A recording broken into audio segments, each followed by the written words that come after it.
Эфир абхазского телевидения продолжает русская служба новостей. Здравствуйте. И вначале коротко о главном. Кто под маской? Задержан подозреваемый по делу о поджоге автомобиля Виталия Гавня. Об этом сообщил министр внутренних дел Дмитрий Дбар на брифинге. Опасно для жизни. Есть ли в Сухумской бухте запрещенные для купания места? Востребованный маршрут. Край горных рек и целебных источников. Поселок Черниговка привлекает все больше туристов. Праздник из детства. Башкирский мюзикл на сцене Абхазского театра.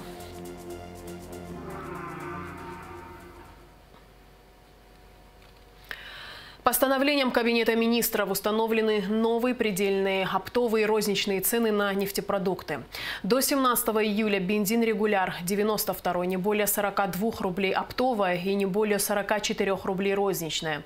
Дизельное топливо не более 42 рублей оптовая и не более 44 рублей розничная. С 17 июля бензин регуляр 92 не более 43 рублей оптовая и не более 46 рублей розничная. Дизельное топливо не более 43 рублей оптовая и не более 46 рублей розничная. По отношению к бензину с октановым числом 95 и выше будет применяться регулировка стоимости, исходя из рыночной конъюнктуры.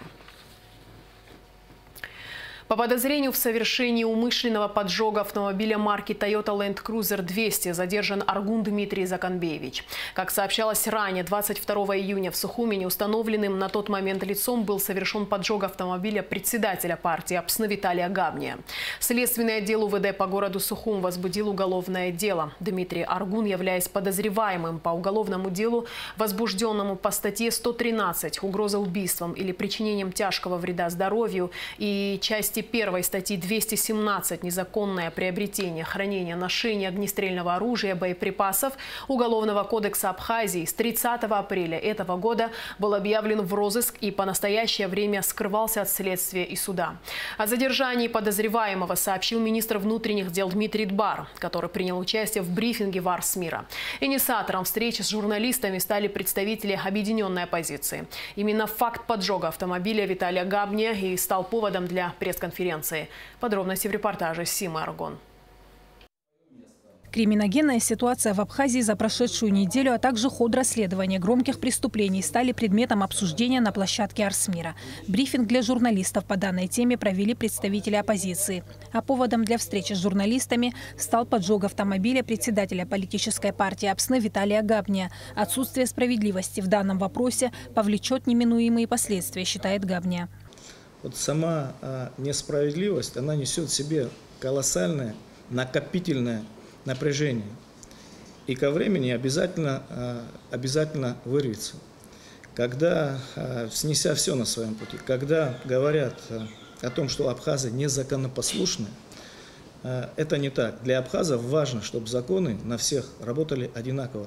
Председатель Абхазского народного движения Адгур Ардзенба считает борьбу с криминалом провальной. Однако, по его словам, так было и в предыдущие годы. По мнению Ардзенба, нужно менять методы борьбы с преступностью. Сегодня, говоря о криминогенной ситуации, тяжело подбирать слова в части похвалы. Криминогенная ситуация в целом,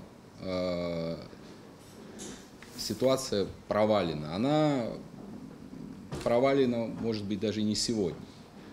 Нужно смотреть природу возникновения такого рода вещей.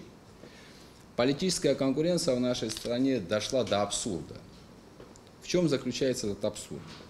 Абсурд заключается в том, что политические конкуренты дошли до того, во многом не гнушаясь уже и в сговоре с криминалом, идут во власть. Сегодняшняя власть, будучи в оппозиции, одним из главных своих приоритетов, а вообще флагманом своей предвыборной кампании, это борьба с криминалом, разгулявшийся криминал.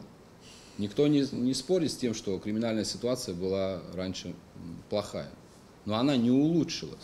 Я не хочу перекладывать, коль сегодня пришел Дмитрий Сергеевич сюда, ответственность непосредственно на него. Но он сюда пришел, я думаю, это позыв такой, что человек, когда с самоотдачей относится к работе своей, он хочет прийти и высказаться. Это нормально. Но в целом ситуация не может никого устраивать. Где обещанные реформы? Мы 5 лет слушали Аслана Бжани о его невероятных реформах, которые будут происходить с первого дня прихода его во власть.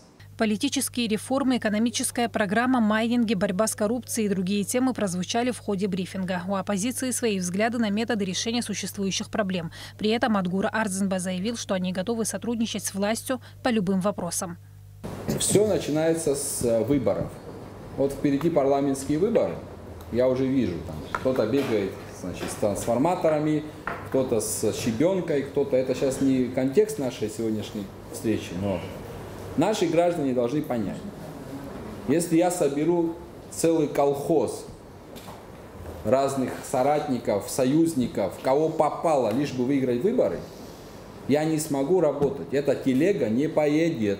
На встрече присутствовал министр внутренних дел Дмитрий Дбар, который ответил на все вопросы представителей оппозиции. Министр дал оперативную информацию о поджоге машины и ходе расследования. Он пояснил, что по данному факту возбуждено уголовное дело. Идет следствие. Уже задержан подозреваемый и водворен в следственный изолятор. В данный момент человек, который поджег данную автомашину, задержан, дает признательные показания. Это Дмитрий Аргун. Находится в милиции. За сутки оперативный состав отработал данное преступление, и оно раскрыто. Могу заявить об этом официально. По поводу воров в законе, что вы упомянули здесь. Я хочу напомнить, это я не оппонирую ни в коем случае, я привожу примеры на том, что воры в законе по мере той возможности, которую располагает Министерство внутренних дел, регулярно доставляются в Министерство внутренних дел. Если мы видим данное перемещение или они находятся в общественных местах, это пресекается Министерством внутренних дел. Я последний раз помню, что 2 месяца назад так называемый вор в законе сидел в ресторане «Леон», после чего он был сразу задержан и водворен в ВВС города Сухум.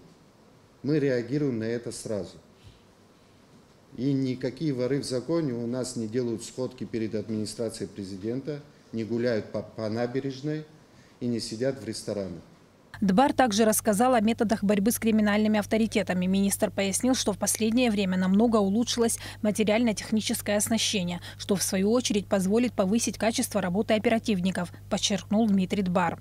К сожалению, Министерство внутренних дел только сейчас начинает оснащаться материально-техническим обеспечением.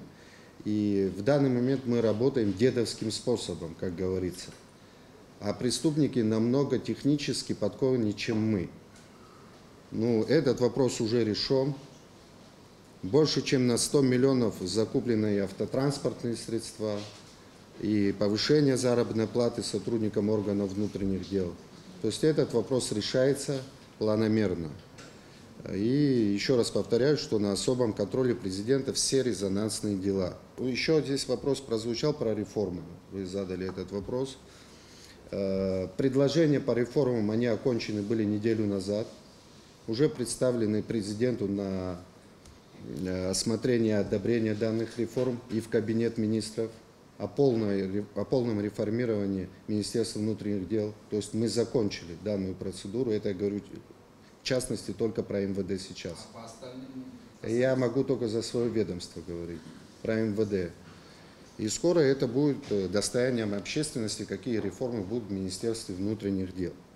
Представители оппозиции затронули также проблему энергетики. В частности, они отмечали необходимость наличия плана действий, направленных на сохранение энергетического потенциала страны. Сима Аргун, Артур Каландия, Абхазское телевидение. Продолжаем выпуск. С начала туристического сезона сотрудники МЧС Абхазии спасают и находят людей попавших в беду как в горной местности, так и в море. Зачастую виновниками происшествий становятся те, кто несерьезно относится к правилам безопасности. По всему побережью Абхазии есть опасные для купания места, где должны быть установлены запрещающие знаки. Ответственность за это несут районные и городские администрации. А Государственная инспекция по маломерным судам следит за соблюдением всех предписанных правил. Тему продолжит Гугут Савардания. Эти кадры сделаны совсем недавно на берегу Сухумского пляжа в районе Киласура. На них сотрудники МЧС спасают тонущего туриста.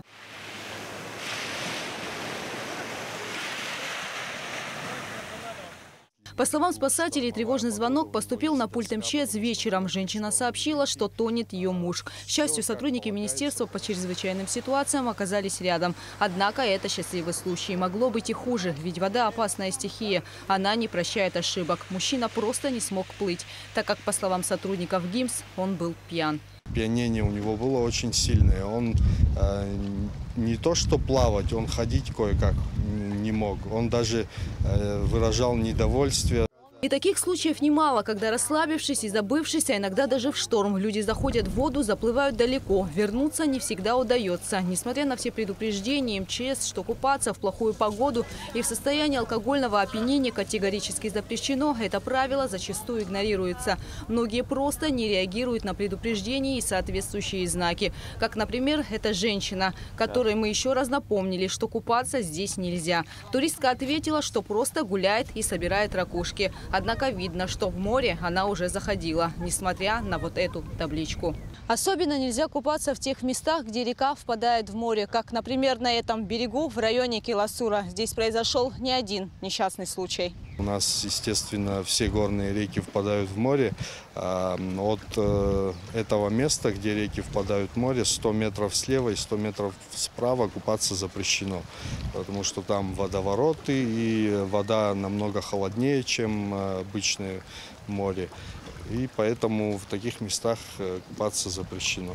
Как нам пояснили, таких опасных мест в Абхазии примерно с десяток. По словам сотрудников ГИМС, условия безопасности на пляжах должны соответствовать 5 пунктам. Осмотр подводной части пляжа, сигнальные мачты, разрешающие либо запрещающие купание, спасатели и выставленные буи, за которые нельзя заплывать. Однако всем этим требованиям пока соответствуют только 4 пляжа. В районе гостиницы «Айтар», 2 киласурских и Тамышский. Образцовым считается Тамышский пляж. Тамышский пляж, вот если брать по образцу, самый готовый пляж – это вот пляж Тамышский, потому что там все идеально, там есть свой спасатель со спасательной лодкой, у него помимо лодки, если вдруг штормовая погода, у него есть доска, потому что на лодке в шторм не выйти. Все как полагается, по нашему предписанию, все там готово. Водолазы МЧС Абхазии почти ежедневно выполняют работу по осмотру и очистке морского дна на пляжах. Такие работы сейчас проводятся в районе Гагры и Пицунды. Что касается города Гагра, там водолазы выполнили работу, наши водолазы выполняют данную работу, осмотр и очистка дна пляжа. Там, где нельзя купаться, где штыри и так далее, это мы все указываем в схеме, доводим до глав администрации, чтобы они выставляли там знаки, запрещающие купание.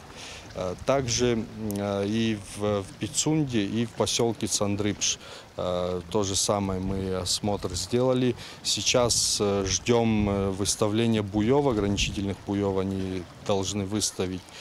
Закуплено, они сказали все, но пока еще не выставили.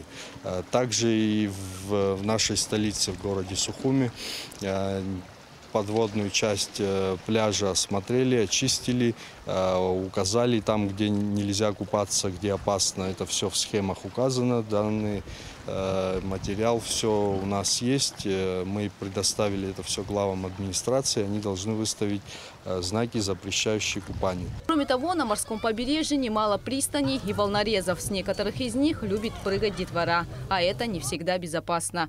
Как часто сюда приходите? Через день, через два. Да, так. Мы приходим часто. Да. А кто-то с вами сюда приходит? Друзья? Да, друзья. Родители нет. А вот чтобы просто зайти, не прыгая в море, покупаться, или вы то исключительно вот отсюда прыгать хотите? Только отсюда. Эти вот так называемые волнорезы пристани, в принципе, мы все там осмотрели в одном только месте, где вот как разбитый причал. Там под водой очень много штырей. Это все мы довели до главы администрации. Там надо выставлять знаки, запрещающие купание и слева, и справа. Очень опасно там. Это именно в каком месте, можете? Это вот где солдат стоит, неизвестный солдат, вот практически напротив.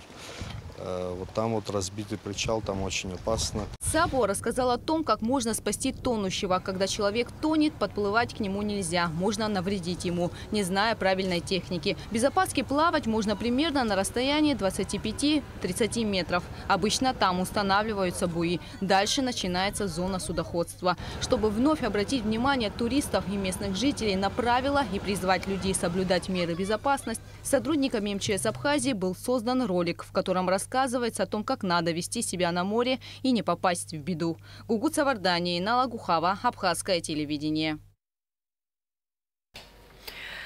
Один из главных достопримечательностей Гулрипского района – поселок Черниговка, край горных рек и целебных источников.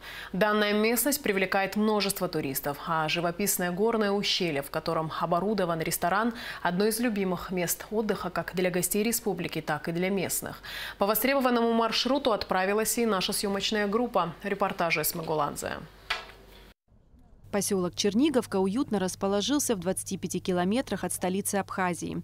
Большую часть села занимает живописное горное ущелье, по дну которого протекает река Мачара. Даже в самые жаркие дни здесь прохладно. Для прогулок по ущелью не требуется специальное оборудование или особая физическая подготовка. Осилить маршрут может любой желающий.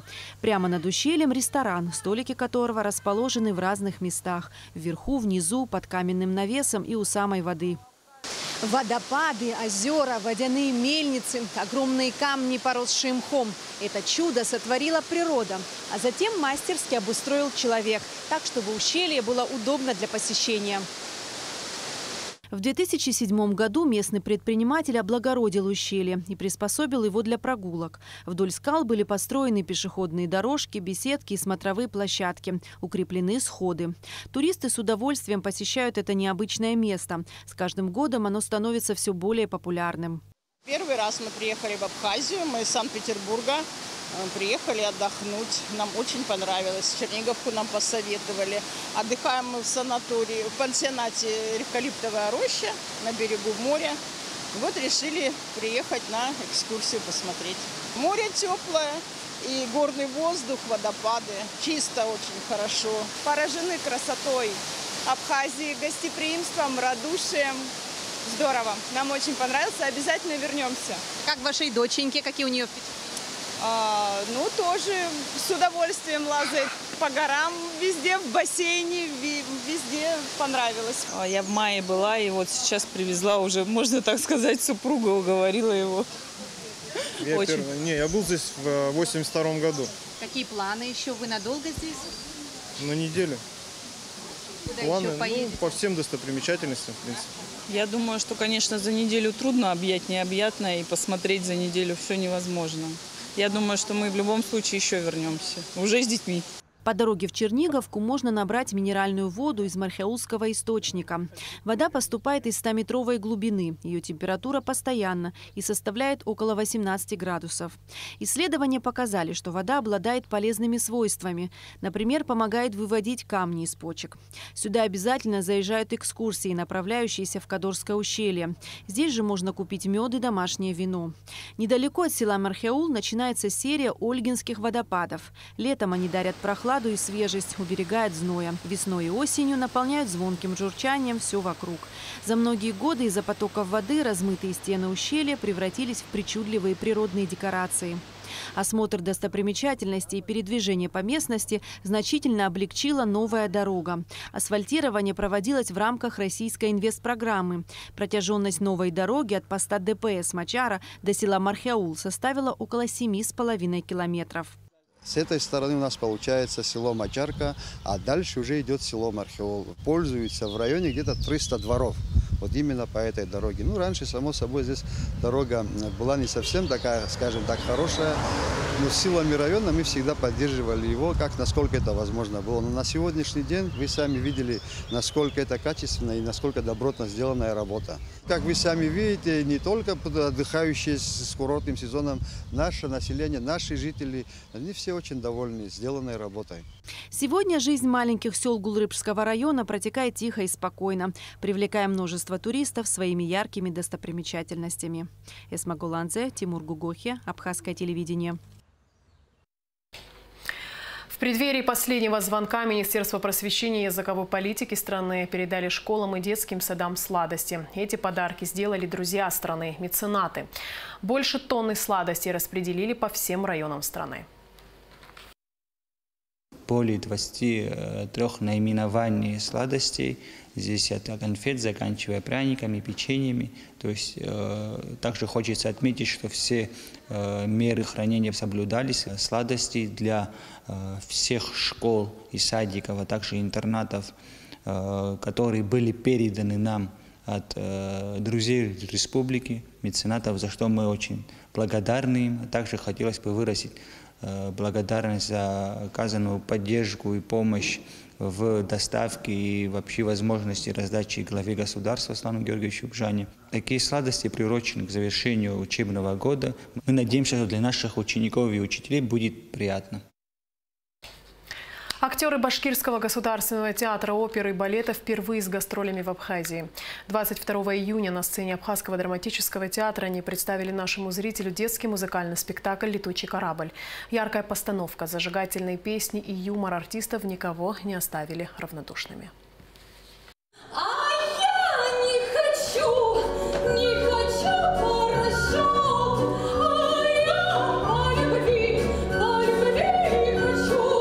Красочные костюмы, яркие образы и сказочные персонажи. Еще до начала спектакля мы заглянули за кулисы. В гримерных оживленно. А все потому, что наряды необычные и сложные. Да и грим особенный, сказочный. Наносить его, конечно, непросто. Вот так готовят к выходу на сцену водяного.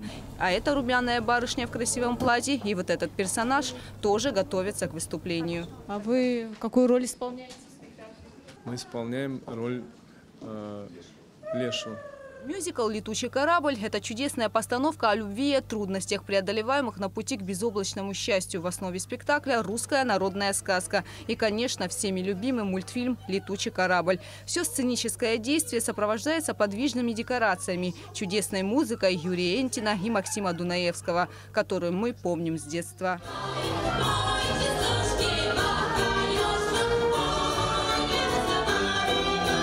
«Летучий корабль» – это забавная и поучительная история о неунывающем трубочисте Иване, красавице-царевне Забаве, властолюбивом богаче Полкане, добром водяном, веселых бабках-ешках и еще о многих других сказочных персонажах, уже давно знакомых как маленьким зрителям, так и их родителям. Сегодня спектакль, в первую очередь, он, наверное, о чуде, о любви, о том, что добро, как в любой сказке, всегда победит зло, и никаким перипетиям судьбы настоящие чувства не будут помехой. И, в принципе, мы все прекрасно знаем этот замечательный мультик на музыку Максима Дунаевского, но здесь конкретно для мюзикла, сценической версии этого мюзикла Дунаевский написал еще 7 частей, отдельных песен, которые зритель еще не знает. Я думаю, ну если только не видели у нас, например, на сайте, в трансляции нашего театра. Роль Ивана Трубочиста в детском мюзикле исполняет Азамат Даутов. Это его первая сольная роль, и играет он ее с удовольствием, признается актер. Ведь его персонаж добрый и отзывчивый человек. Моя роль – Иван Трубочист. Вот. Я обычный парень, который лазит по трубам, чистит их. И вот в ходе вот этого он попадает в комнату принцессы Забавы. Вот, и у них закручивается любовная история, в общем. За час маленькие зрители увидели немало ярких и удивительных моментов, услышали много красивой музыки, пережили череду эмоций, успели поволноваться и посмеяться. Я водяной, я водяной, никто не водится со мной. Внутри меня водится. В Абхазию Государственный башкирский театр оперы и балета приехал с двумя программами. Первая – это спектакль-мюзикл «Летучий корабль». Вторая – выступление концертного хора в органном зале Пицунского храма 23 июня. В Абхазии с гастролями их театр впервые, и они надеются вернуться сюда вновь. Огромное спасибо. У вас люди очень гостеприимные. Даже если у нас гастроли, мы просто отдыхаем. Для нас вот сегодня поставить спектакль в вашем театре – это просто как праздник. Подарить и вам кусочек праздника. В этом году Государственный башкирский театр оперы и балета закрывает 83-й театральный сезон. Всего в самом коллективе 650 человек. В Абхазию приехали только составом концертного хора. Гастроли башкирского театра в Абхазии организованы в рамках проекта взаимодействия между Министерствами культуры Абхазии и Башкирии. Уже в октябре с гастролями Уфу посетит абхазский камерный оркестр совместно с дуэтом «Пиано-дуо». Угуса Вардани, Арина Агухава, Абхазское телевидение. И в конце выпуска прогноз погоды.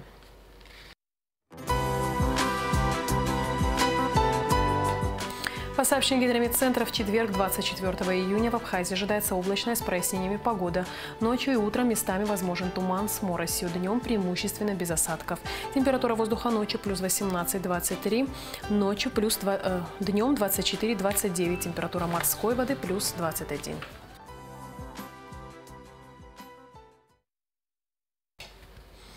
На этом наш выпуск завершен. Всего доброго и до встречи в эфире.